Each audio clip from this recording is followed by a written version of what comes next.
Okay guys, good evening. Ito yung bato na galing outer space. Ito ang Carbonado Black Diamond. Fracture ng supernova. Tumatakbo ito papunta sa ating daigdig. Umiikot habang tumatakbo. Malambot siya, kaya wala siyang kanto. Walang talim ang kanto. Lahat ng Carbonado Black Diamond ay walang talim ang kanto. Kaya lahat sila, maging anong shape nila, walang kanto. Walang talim ang kanto. Yan ang Carbonado Black Diamond. Umiikot siya galing kalawakan, million years na ang nakaraan. Papunta ng ating mundo. Pagdating sa outer space, nahigop sila ng gravity ng Earth. Paghigop ng gravity ng Earth, nakasagap sila ng carbon. Kaya naging silang Carbonado.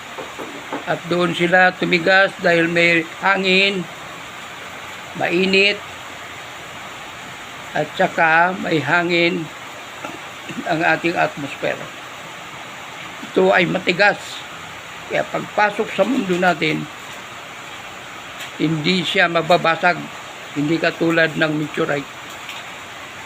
At ang Carbonado Black Diamond, walang malaking Carbonado Black Diamond. Ang maliit ay kasinlaki lang ng kamao. Yun ang pinakamalaki.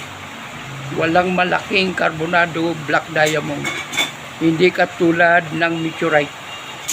Ang meteorite naman ay fracture ng dead planet at asteroid. Ngayon, hinihigop din siya ng ang atmosphere ng daigdig. Paghigop sa atmosphere ng daigdig, saka siya magliliyab. Pag nagliyab siya, bumagsak siya, magkakaroon ng fracture. Kaya siya, karamihan sa meteorite ay basag. Hindi katulad ng Carbonado Black Diamond. Malinis, walang talim, at saka maganda tingnan. Yan ang Carbonado Black Diamond. Theory lang guys. Theory scientific method. Yan ang binuga ng supernova. Galing sa star. Galing sa star. Yan guys. Ganito na lang. Theory lang. Theory, science, theory. Okay guys. Thank you.